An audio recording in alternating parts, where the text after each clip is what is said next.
Ladies and gentlemen, welcome back to another episode of our Thrive in China Roundtable. We are nearing the end of this calendar year's roundtable topics. And today's topic is probably not the nicest of topics. It's quite a negative topic. It is concerning companies that are looking to exit the Chinese market and what options are available to them. But before we start today's presentation, I just, again, want to always understand who is in our community.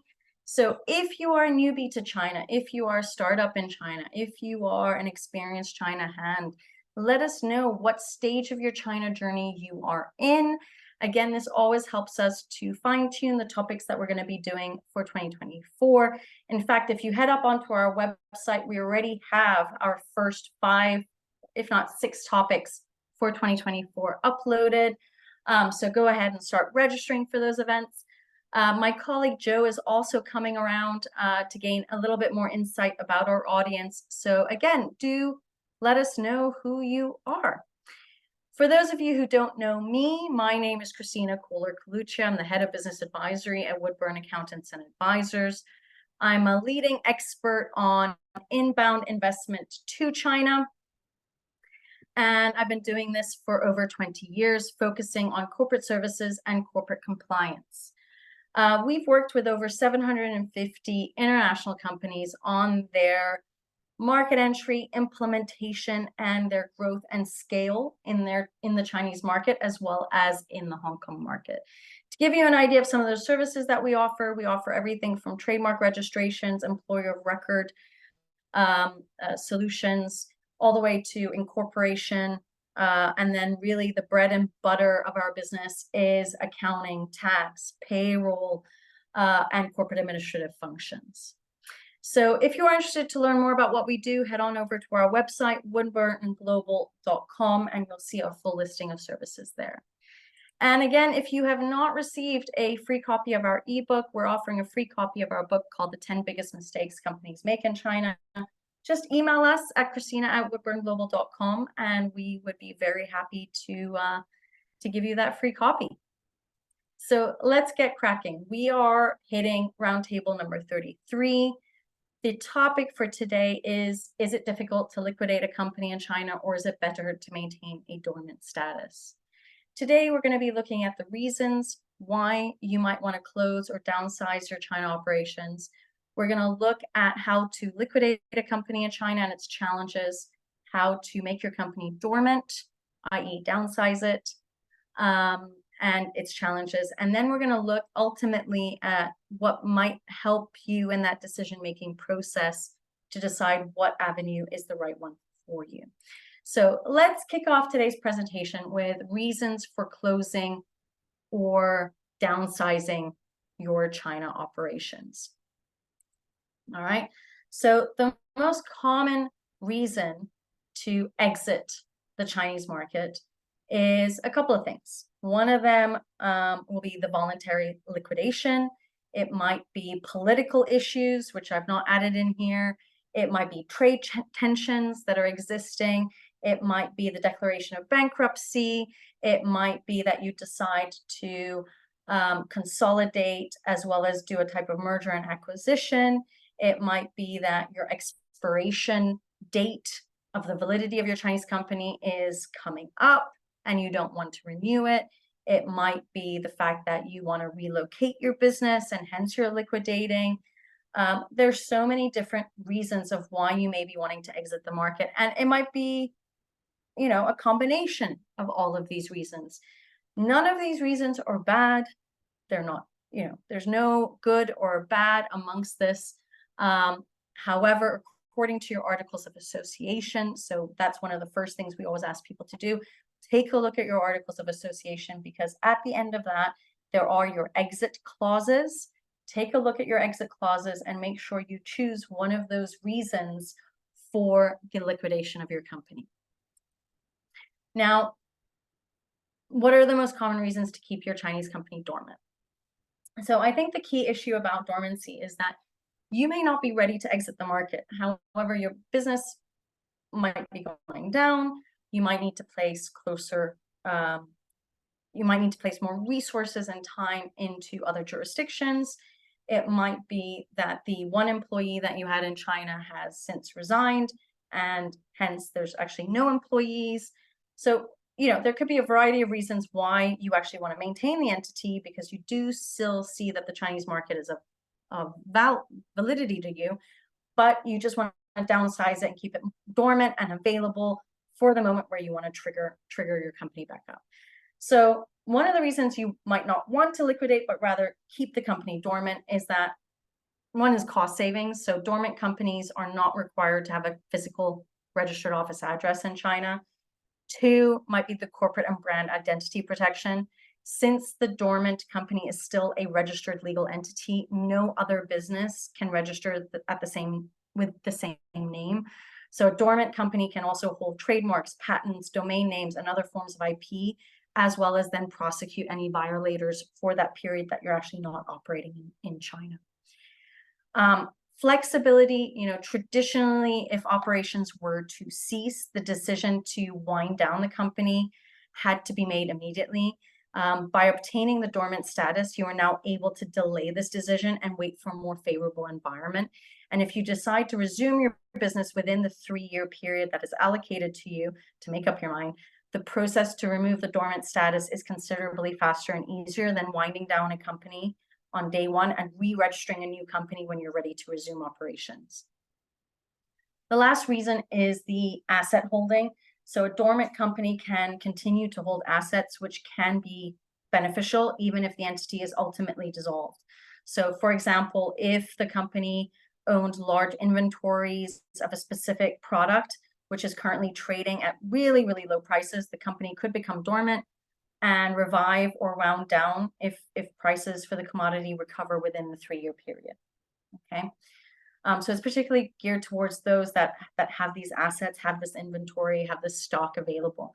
Obviously, if you're in the food and beverage sector and this inventory will expire, that's not going to pertain to you.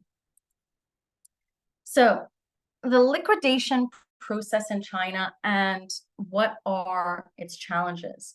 Now, to legally close a business in China, the investors need to go through a series of procedures to liquidate and deregister the company, which involves dealing with multiple government agencies, including the industrial and commercial bureaus, market regulatory bureaus, tax departments, banking authorities, etc. We highly, highly recommend that investors, shareholders don't just simply walk away. Doing so would result in serious consequences for the legal representative and compromise any other future projects or business in China for the legal rep or even for the shareholding company. This includes attracting civil liability due to credit owed or even criminal culpability, difficulty during immigration, loss of property and assets, or the inability to make future investments due to having a bad reputation within those government agencies and also looking at the financial status.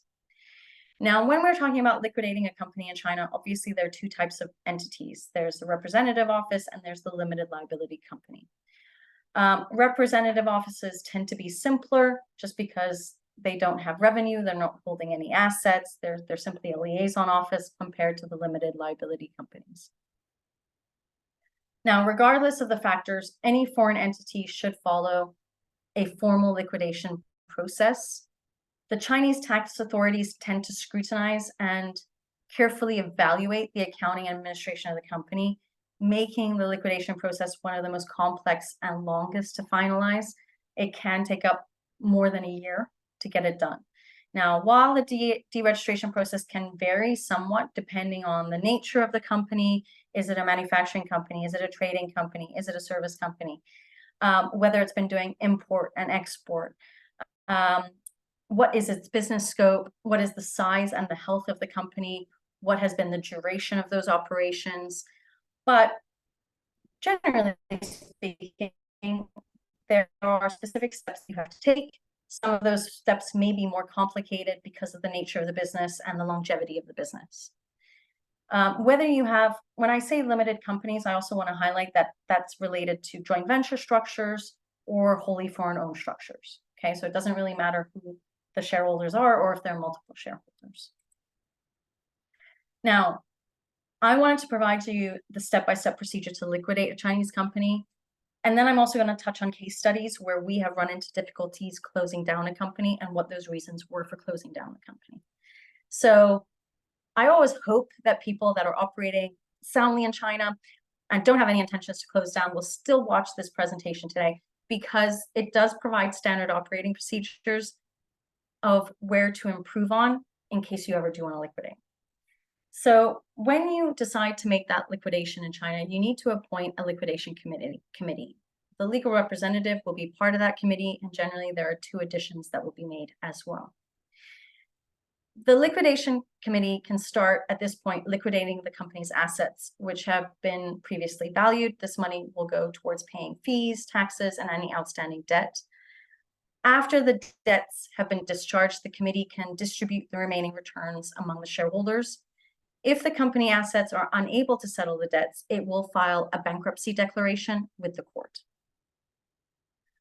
The liquidation process in itself also creates a legal base in which the company can lawfully terminate employees. So foreign invested companies should also make an employment settlement report, including details regarding termination, transfer, notice, severance pay, and identify staff that need special treatment during this stage. So for example, women that are on maternity leave, employees that may be on work-related injury leave, employees that may be on a medical sick leave. At this point, employees must return company property, such as chops, financial books, computers, any assets that they may have in order to fulfill their job. Though the step of terminating the labor contracts should start as early as possible, not all employees should go immediately. Some people should remain to help and support the liquidation phase, particularly those that are in the administration section. And this is where I will explain in the case study why we recommend that. If the company intends to maintain some sort of operation in China after the liquidation, the key employees can be hired under an employer of record scheme or solution so that you don't have the entity in China. The next phase is the audit of the company. Now, the pre-liquidation audit report should be done to prove to the tax authorities that the business dealings and company accounts are in proper order now that you are looking to liquidate. The committee will benefit as well from having a good idea of the company's financial health before starting the liquidation process. Now, many companies may consider outsourcing this process to an auditing firm, because a detailed investigation carried out by an external entity will provide a more accurate evaluation on the company. Company accountants, financial officers, and balance sheets will go under rigorous inspection, and eventual discrepancies or mismanagement could be identified and then fixed before you actually get to the tax phase. The next phase would then be the tax phase, right? So this step is probably one of the most difficult and time-consuming procedures, taking between 4 to 8 months, if not longer. And if there are problems detected during this phase, it will take longer. It does require to submit necessary documents, such as the signing of the board resolution stating that the company will be liquidated, evidence of lease termination, tax filing records for the previous 3 years. The tax authorities will check whether the company has paid taxes based on submitted financial statements and tax returns, and they will basically go through the company with a fine-tooth comb. So the taxpayer officers will go through all tax liabilities that need to be settled. They will request potentially a liquidation report, which is not too different from the audit report, covering the years under review for closure clearance. Usually it's the last 3 years of operation. This audit will need to be executed and drafted by a local CPA firm. Once the tax bureau or the tax officer approves the liquidation, a tax clearance certificate will be issued. However, during this process, the business will incur ongoing tax liabilities, meaning that throughout this 4 to 8 months of this tax deregistration, you still have to do your tax declarations, even though it's 0 filings. Step 6 is notify the State Administration of Market Regulation. So after the committee is appointed, and you've done the audit and you've done the tax account deregistration, The company needs to file a record with the State Administration of Market Regulation, notifying them of their intent to close the company. This can be completed through a shareholders resolution, which reflects the shareholders' decision to close the business and announces the members of the liquidation committee. Within 60 days after the formation of the committee and after the notification to the State Administration of Market Regulation, the company also needs to submit a public announcement of the business termination in the provincial or state level newspaper, providing basic details of the liquidation.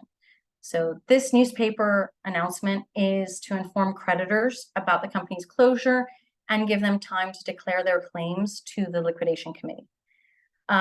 Following the announcement, a minimum of 45 days is required before proceeding to the next step to give creditors enough time to handle the unresolved obligations and unpaid accounts.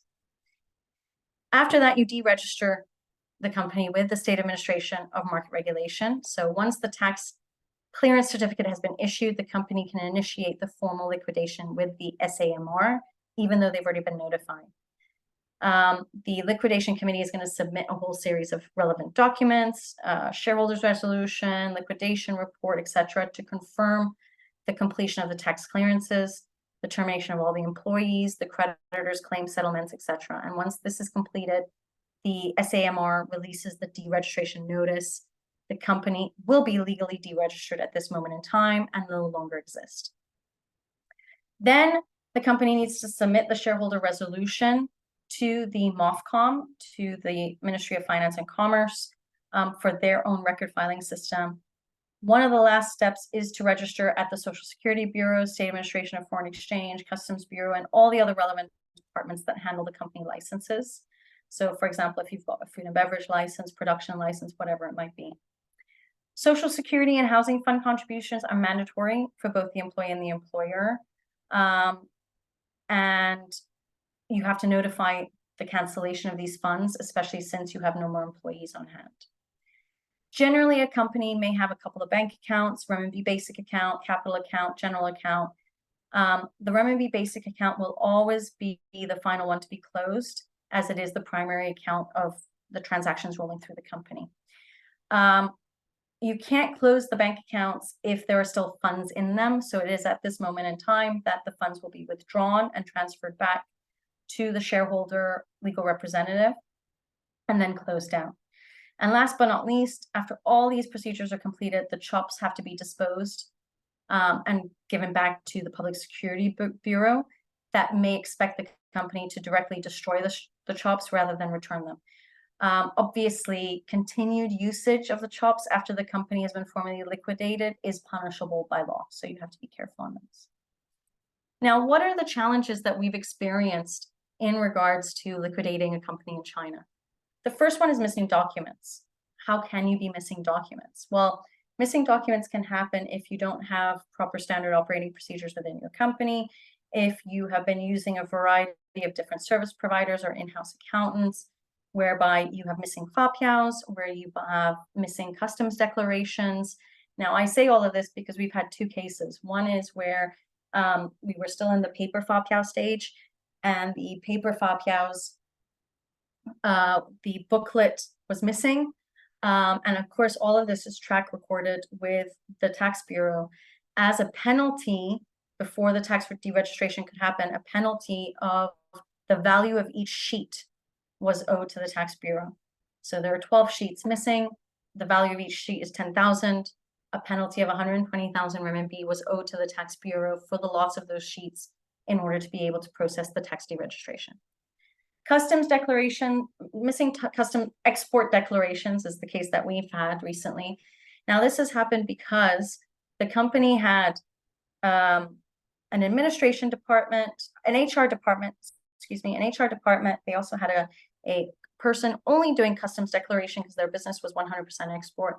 And then they were using our services for the accounting and bookkeeping. And because they had this administration department in-house, we were not cross-checking or double-checking the customs declaration forms, and the Tax Bureau discovered that for 70 specific products over the last 4 years, there are no customs declaration forms associated with those 70 items. We've had to track them, find them, and see how to process the application, and this has lasted now more than 8 months with the tax bureaus. So it is fundamental to have good organization within your company. And, you know, if something happens like this where you don't have a customs declaration form, make sure your team knows about it. Why is it happening? Is it because of damaged goods and therefore there's no customs declaration because the goods are damaged, but you're re-exporting them out?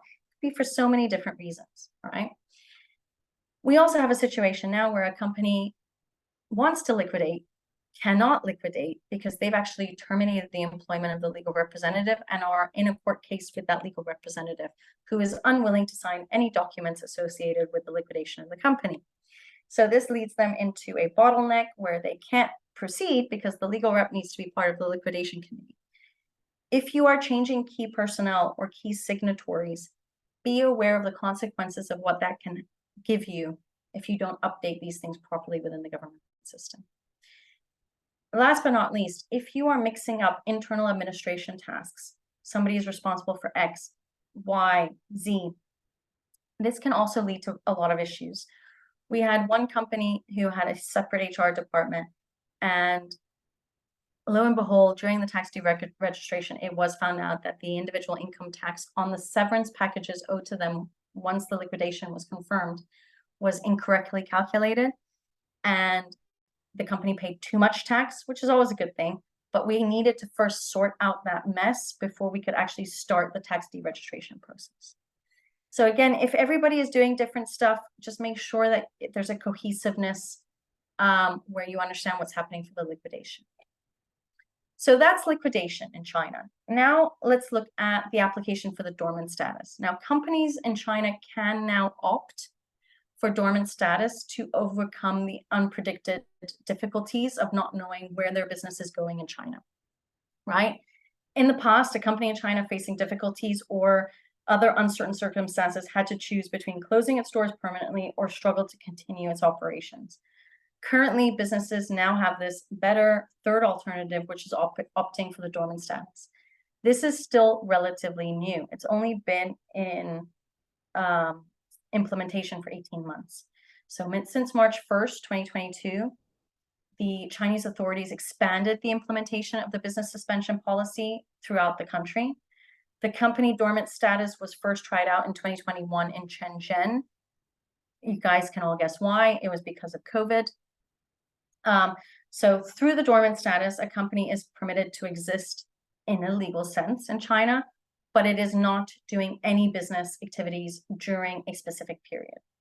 So a company can independently decide to close down for a certain period of time due to natural disasters, accidents, public health issues, social security incidents, or other events that disrupt the business operations, like the COVID-19 pandemic. And this includes all types of legal activities or legal entities engaged in profit-making activities in China, i.e., not for representative offices. This is for limited liability companies. Once the filing process is completed, the company's status will return to business suspension, which means the company can maintain its existence in a low-cost model within a period of up to 3 years and return to the market when it is ready. There are obviously pros and cons to this policy because you have a time limit and there are other things you need to take into consideration. So for companies which are struggling and just need to take a break, the option of choosing the dormant status is a good one. In the dormant status, a company can reserve its legal standing, maintain its special licenses and pre-approvals, but legally suspend its business and protect its assets, including intangible assets such as the company's name, branding, fame, as well as physical assets such as inventory and property. Another important benefit is the reduction of costs. So firms can stop renting their original premises used for the registered address as long as they can provide an optional address for the service of legal documents and notifications. So in Shanghai, an email address can be provided to receive documents and notifications.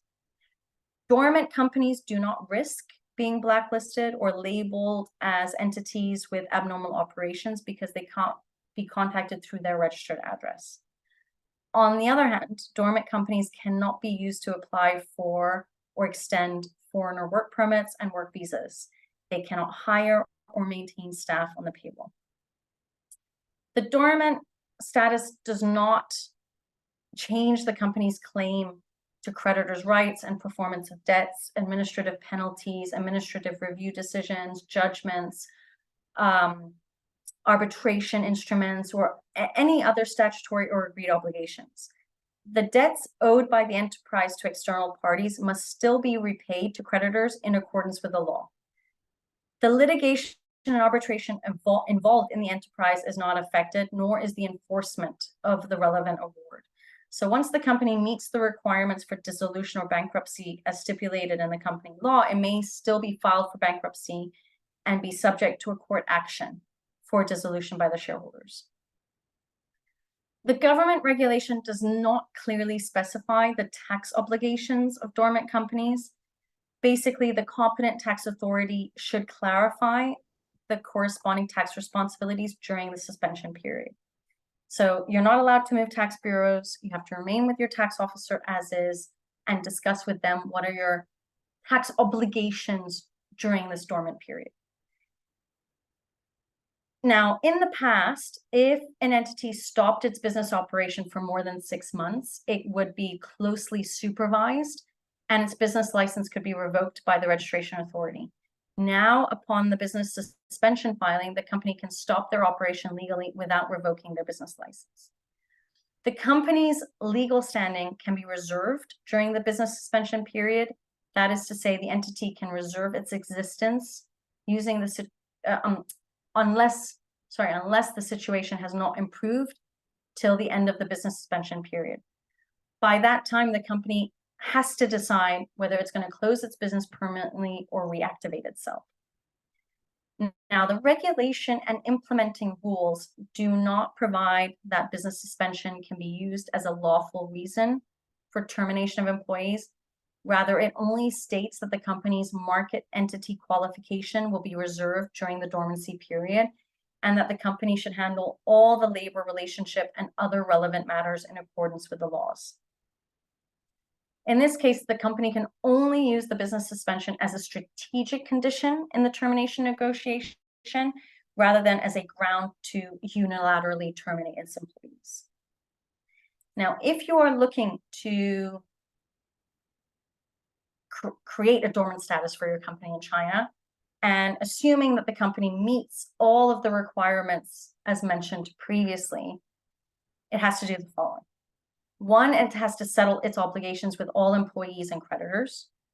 Two, it needs to submit an application to the State Administration of Market Regulation with the following: the name of the legal rep, the contact person and phone number for the dormant company, which we recommend would be the service company that is going to act as that company operator, a correspondence address for courier and legal documents. Like I said, for Shanghai, you can provide an email address, but that is not for every single city in China. The period for the dormancy, as we highlighted, the maximum period is 3 years of being dormant. And then if you have a business address, i.e. your outsourced provider, contact, if any, you have to provide that as well. Now, in addition to all of this, you need to provide a letter to the State Administration of Market Regulation, where you are declaring your 3 commitments. The first commitment is that the entity applies for suspension of operation and will not carry out any business activities. The second is that the entity will abide by national laws, regulations, rules, and policies during the period of dormancy, closure, conduct annual reports on time, and fulfill any other obligations that are necessary. The third one is that the entity also undertakes to accept the supervision of the government, the public, news, and public opinion, and will fulfill their social responsibility. Now, this is just a letter, has to be signed off that you are committed to these 3 things. The State Administration of Market Regulation will review and process the application. Once approved, the company's status would be updated on the public corporate records and shared with other government agencies, including the tax authorities. Okay. Now, there are certain compliance requirements that you need to abide by when you are liquidating your company in China. The first is that you do have to keep annual accounts within your company. So this is really critical. You do have to do your annual compliance regulations. Whether an audit is required or not is to be seen with your tax officer, okay? You do not need to have a registered office address, but you do need to have a contact person readily available for you. And you need to make a decision. I always say around 3 to 6 months before the end date, whether you want to officially liquidate the company or whether you want to reactivate it. Now the question becomes how to decide what is the better option for you, right? To liquidate or not to liquidate? That is the question. I can't give you a concrete reason because it really is going to be case by case. But liquidating your company tends to be appropriate when there's no reasonable prospect of you having a future use for it.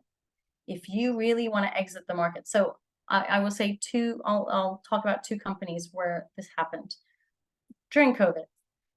The first is one who basically needed to have people on the ground. They needed to actually expatriate people on the ground and couldn't because of COVID. They maintained the company for 18 months and realized that the maintenance costs were just too high for nothing coming in. And so they liquidated it. And their goal is to start off the business remotely until they see a certain volume coming in, at which point they will set up brand new again, probably with a new business model in mind. And the second one is they realized, again, due to economy, market conditions, etc., that they were going to terminate their operations in China. And the better option and solution for them was to then outsource production. They had their own production facility, outsource that production within China as well as within the Southeast region. They don't have any intention of setting up again in China. If they have any intention, it would be for sales into the market, which is maybe 5-10 years down the line. You keep the dormant status if there is a chance that the company will be needed again. Meaning that, like I said earlier, if you need a breather, if you need to take a rest, okay? Keeping it as dormant really is because you see that you will need it again and you need to then reactivate it, okay? If you don't see that in the future, in that 3-year timeline, then the best is just to go ahead and liquidate the company. But again, it really is a case-by-case scenario. Now, if you are in the phase of wanting to liquidate your company, or you're not sure whether to liquidate or whether to keep the status dormant, I will be providing you with a link to my diary. We can set up a 30-minute call to see if we can be of assistance in helping you with that decision-making process.